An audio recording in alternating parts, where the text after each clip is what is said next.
नमस्कार, मनी गुरु की इस खास पेशकश में आप सभी का स्वागत है। मैं हूं स्वाति रायना। आज हम शो में बात करेंगे निवेश की ऐसी स्ट्रैटेजी की जो मार्केट मूड्स से ज्यादा कॉर्पोरेट रिस्ट्रक्चरिंग, सरकार की पॉलिसी या फिर टेक्नोलॉजी बेस्ड डिसरप्शन से जुड़ी हुई होती है। स्पेशल सिचुएशन फंड्स की हम बात कर रहे हैं, जिन्हें स्पेशल अपॉर्चुनिटीज फंड भी कहा जाता है। ऐसे ही थीम पर काम करते हैं, इनकी खासियत की बात करेंगे और जानेंगे कैसे निवेशकों को ऐसे फंड में निवेश करना चाहिए। और इस पर चर्चा करने के लिए दो खास एक्सपर्ट्स हमारे साथ हैं। ऑप्टिमा मनी के एमडी पंकज मटपाल और कंप्लीट सर्कल वेल्थ के सीईओ क्षितिज महाजन।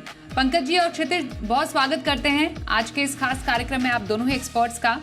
हम हर बार शो में अलग अलग कैटेगरीज पर चर्चा करते हैं। कुछ ऐसी कैटेगरीज होती हैं जो काफ़ी इनोवेटिव है, जिसके बारे में शायद ही दर्शकों को या फिर निवेशकों को मालूम होता है, और या तो फिर ऐसे फंड्स में निवेश करके वो अपने पोर्टफोलियो को डाइवर्सिफाई भी कर सकते हैं, पर जानना और समझना उसकी बारीकियों को ज़रूरी है। ऐसे ही फंड्स होते हैं, special situation fund, special opportunities fund होते हैं, जिसके बारे में आज हम समझना चाहते हैं। Pankaj ji, special situation fund क्या होते हैं ये और किस तरीके से काम करते हैं, अगर हम बेसिक इनकी डेफिनेशन की बात करें तो? स्वाति जी नमस्कार, क्षितिज जी नमस्कार। स्वाति जी, जैसे आपने कहा स्टार्टिंग में कि कुछ स्पेशल सिचुएशन जैसे कि कॉर्पोरेट रिस्ट्रक्चरिंग हो या फिर जियोपॉलिटिकल कोई ऐसे रीजन हो, इवन इलेक्शन की बात करें तो ये भी एक स्पेशल सिचुएशन है। तो ऐसी सिचुएशन जिसका फर्क कंपनी के कामकाज पर, मुनाफे पर पड़ सकता है, तो ये सब ऐसी सिचुएशंस हैं। और ये जो फंड्स होते हैं बेसिकली इक्विटी फंड्स हैं और डाइवर्सिफाइड इक्विटी फंड्स हैं। लेकिन यहाँ पर जो कंपनीज सेलेक्ट की जाती हैं, जिन शेयर्स में इन्वेस्ट किया जाता है, उनकी खासियत यह है कि उन कंपनीज के शेयर्स होंगे जहां पर इस तरह की सिचुएशन से फर्क पड़ सकता है। जैसे कि हम मर्जर एंड एक्विजिशन की बात करें, कुछ समय पहले हमने देखा कि एचडीएफसी लिमिटेड को एचडीएफसी बैंक के साथ मर्ज किया गया, तो एक सिचुएशन थी। तो ऐसी कंपनीज इस तरह के फंड्स के पोर्टफोलियो में आ सकती हैं। तो या फिर कुछ डिसरप्शन जैसे आपने कहा था, तो ऐसा कुछ हुआ हो किसी कंपनी में जिसका फर्क पड़ता हो, तो इस तरह की कंपनीज को यहां इंक्लूड किया जा सकता है। लेकिन ये ध्यान रहे कि अगर हम मार्केट सेगमेंट की बात करें तो large cap, mid cap, small cap, सभी तरह के शेयर्स इस तरह के फंड्स में हो सकते हैं। लेकिन थोड़ा सा स्पेसिफिक होगा कि वो सिचुएशन के अकॉर्डिंग यहां पर कुछ फर्क दिखाई दे रहा हो, जिसका फायदा मिलने वाला हो इन कंपनीज को, उन्हें समय समय पर इस तरह के पोर्टफोलियोज में इंक्लूड किया जाएगा। बिल्कुल। तो कुछ ये जो पूरे स्पेशल सिचुएशन फंड है, इसका जो बाजार है, इसके जो फंड्स हैं वो अभी बहुत सारे नहीं हैं, आप देख भी पा रहे हैं। कुछ पुराने फंड्स में ICICI Pru India Opportunities Fund one of the largest और सबसे पुराना फंड है। फिर आदित्य बिरला सन लाइफ का स्पेशल अपॉर्चुनिटीज फंड है, एक्सिस स्पेशल सिचुएशंस फंड है, और भी कई ऑफरिंग्स हैं इस स्पेस में जो कि अभी आगे नियर फ्यूचर में आएंगी।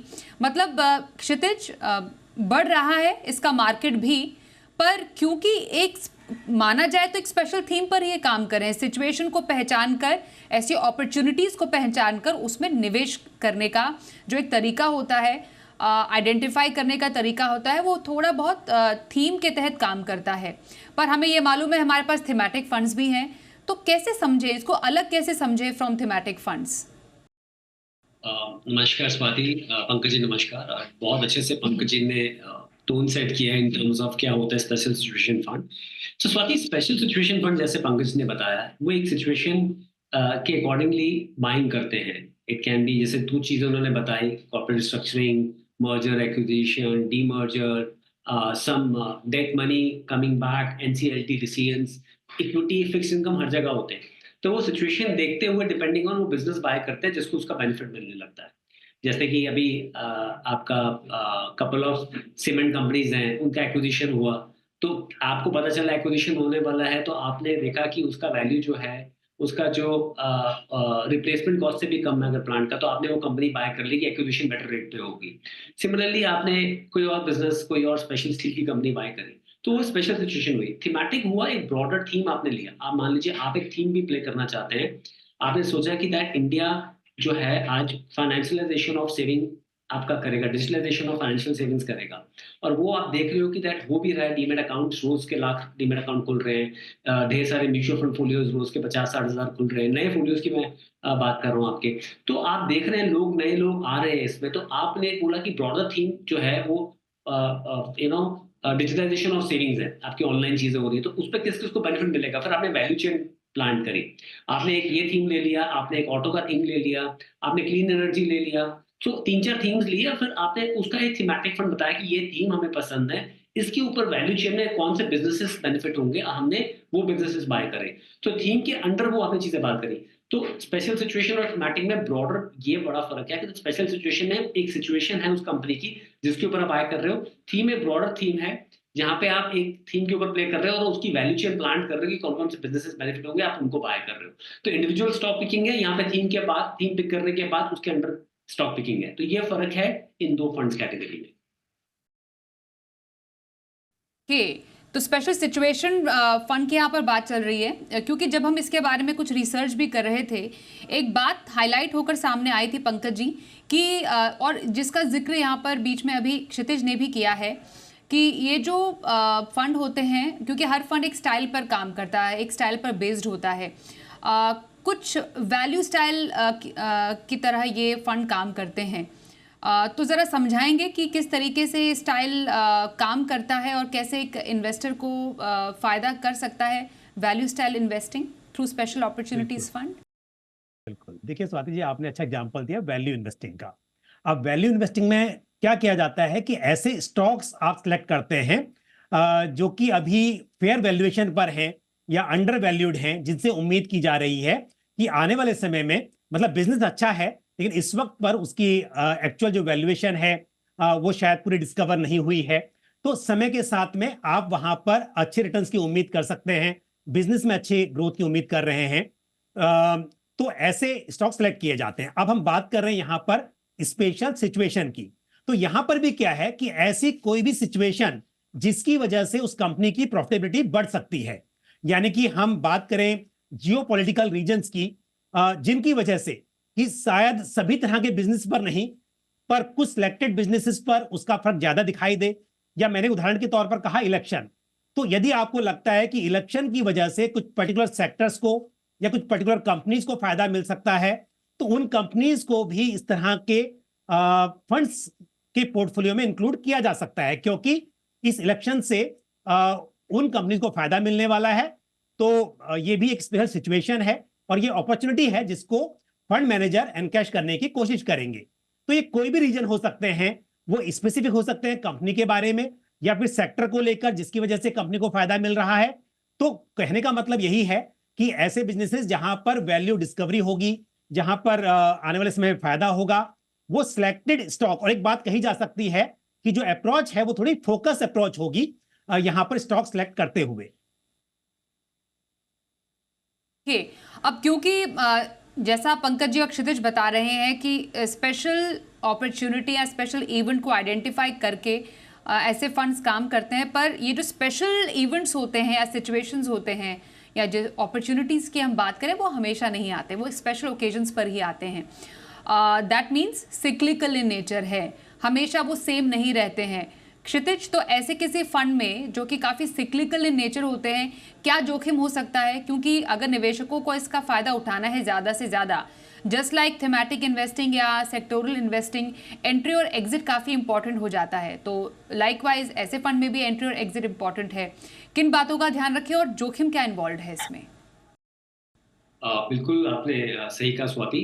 आई थिंक सबसे बड़ी इंपॉर्टेंट बात यह है कि इन सिचुएशन फंड्स में जैसे एक सिचुएशन प्ले आउट होती है, जैसे कि हमने बात करी मर्जर है तो वो मर्जर हो गया और प्राइस जो है वो जो न्यूज़ जो है वो प्राइस में आ गया, तो फंड मैनेजर उस चीज़ को एग्जिट कर देता है।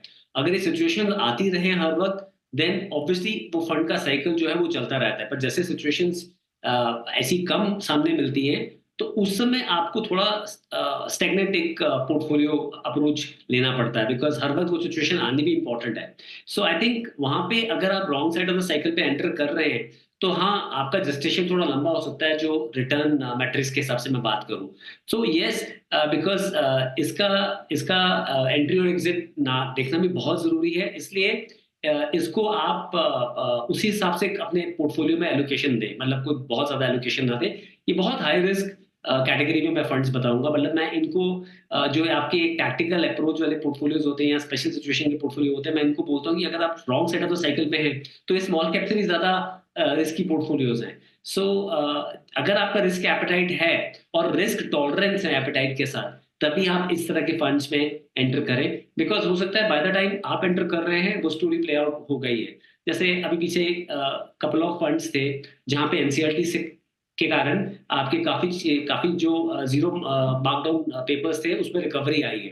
पर अगर वो रिकवरी आ गई है और आप एंटर कर रहे हैं, तो उसका जो गिवन बेनिफिट है, वो ऑलरेडी प्लेड इन है, तो उसका बेनिफिट आपको नहीं मिल रहा है। तो you have to be glued on the portfolio, आपका देखते रहना पड़ेगा, चाहे फिक्स इनकम है, चाहे इक्विटी है, जहाँ पे वो अपॉर्च्युनिटी है, तभी आप उन पोर्टफोलियोज़ में एंटर करें। अगर आप उतना रीड कर पाते हैं और या फिर अपने अपने एडवाइज़र या सीधा एएमसी के थ्रू आप बात कर पाते हैं कि हाँ, ये अपॉर्च्युनिटी वहाँ पे एग्ज़िस्ट करती है, तभी आप इन फंड्स में पार्टिसिपेट करें।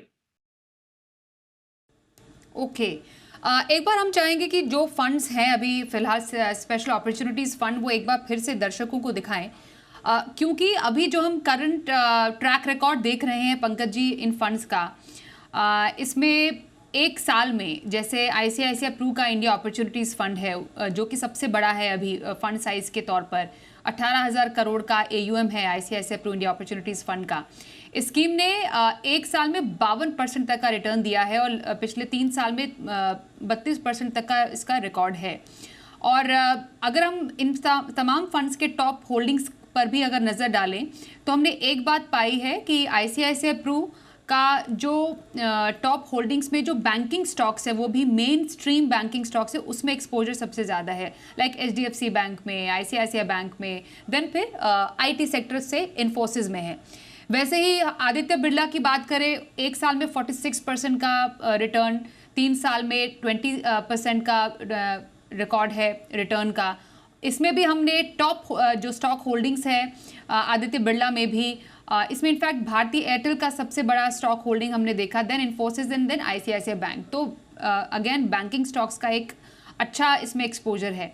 फिर जो तीसरे की हमने बात की थी एक्सिस का, 37% एक साल में और 15% 3 साल का जो रिटर्न दिया है, उसमें सबसे ज़्यादा आईसीआईसीआई बैंक का टॉप स्टॉक होल्डिंग है, फिर एक्सिस, लिंडे इंडिया और जोमेटो का।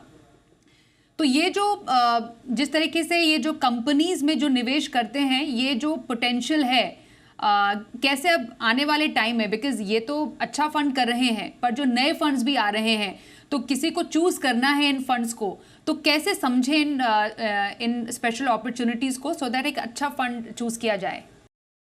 बिल्कुल स्वाति जी, पहली बात तो यह है कि जैसा अभी क्षितिज जी ने एक्सप्लेन किया कि डाइवर्सिफाइड फंड्स वो होते हैं जहां पर लंबे समय के लिए निवेश कर सकते हो, और थीमेटिक फंड्स में जब निवेश करते हो तो आपको पता होना चाहिए कि थीम किस वक्त पर सही काम करेगी। गलत थीम में आप एंटर हो गए तो शायद फायदा कम होगा, नुकसान ज्यादा हो सकता है। लेकिन जब हम बात करते हैं स्पेशल सिचुएशन फंड की, तो यहां पर रिस्क एक थीमेटिक फंड के मुकाबले थोड़ा कम माना जा सकता है। वजह क्या है?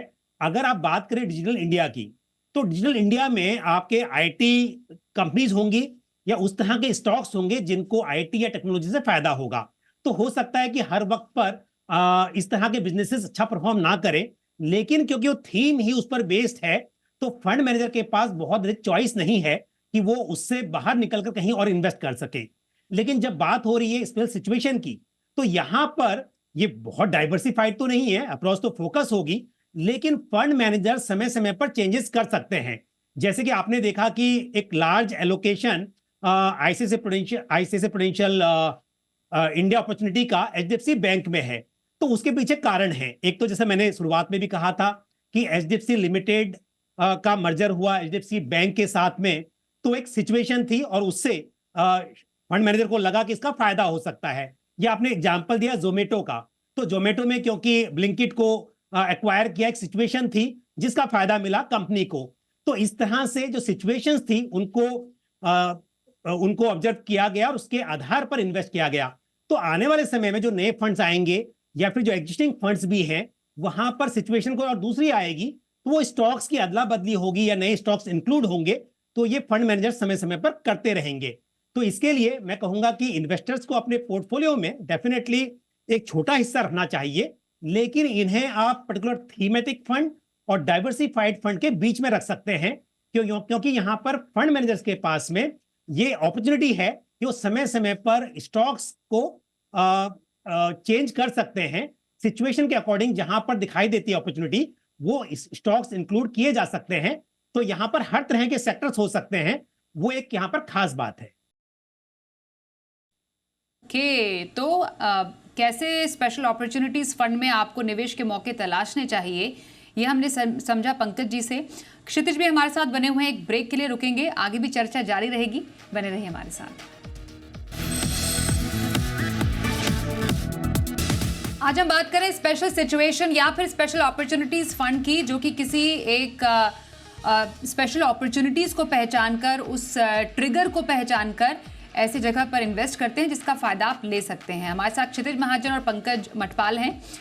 क्षितिज, कैसे निवेशकों के लिए स्पेशल सिचुएशन फंड सही है, और ध्यान में रखते हुए कि हाँ, इसमें बहुत ज़्यादा आपको समझ की ज़रूरत है, आपको जानना ज़रूरी है कि कब कौन सा सिचुएशन चल सकता है, ये ज़रा प्लीज़ बताइए। और क्या ऐसे फंड्स को टैक्टिकल एलोकेशन का हिस्सा बनाया जा सकता है? क्या आपके सैटेलाइट पोर्टफोलियो का हिस्सा बनाया जा सकता है?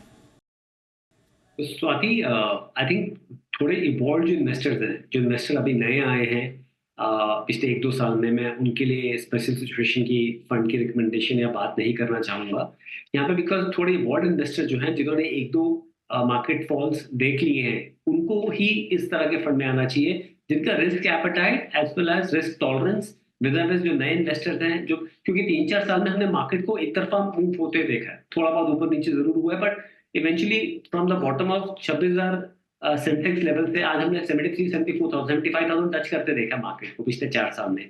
तो मुझे लगता है कि दैट अब मार्केट हमेशा से नहीं चलता है। हाँ, आप भी बहुत पुरानी रही हैं मार्केट में, आपने इतने सालों से देखा है मार्केट को, पंकज जी भी बहुत सीजन और बहुत एक्सपीरियंस वाले हैं, तो उन्होंने भी देखा। तो आई थिंक हमें समझना पड़ेगा कि दैट ऐसी, क्योंकि हमारे पास वनीला प्रोडक्ट्स हैं जो अच्छा रिटर्न देते हैं, एक कंसिस्टेंसी देते हैं, ड्रॉडाउन्स कम होते हैं, तो इस तरह के फंड जो होते हैं वो एक आपकी डिफरेंट अटेंशन चाहते हैं, एक डिफरेंट नॉलेज बेस चाहते हैं, बिकॉज इन जैसे फंड को आपको लेवल 2 पे जाके एनालाइज करना ही पड़ता है कम वोट में। आपने जैसे टॉप होल्डिंग्स के बारे में बात करी, अगर आप जितनी भी टॉप होल्डिंग्स आपने, आई एम श्योर आपने तो देखा ही होगा कि वो होल्डिंग कहीं ना कहीं स्पेशल है अपनी अपनी अप्रोच में, चाहे वैल्यूएशन मैट्रिक्स पे वो नीचे है किसी कारणवश मर्जर के कारण,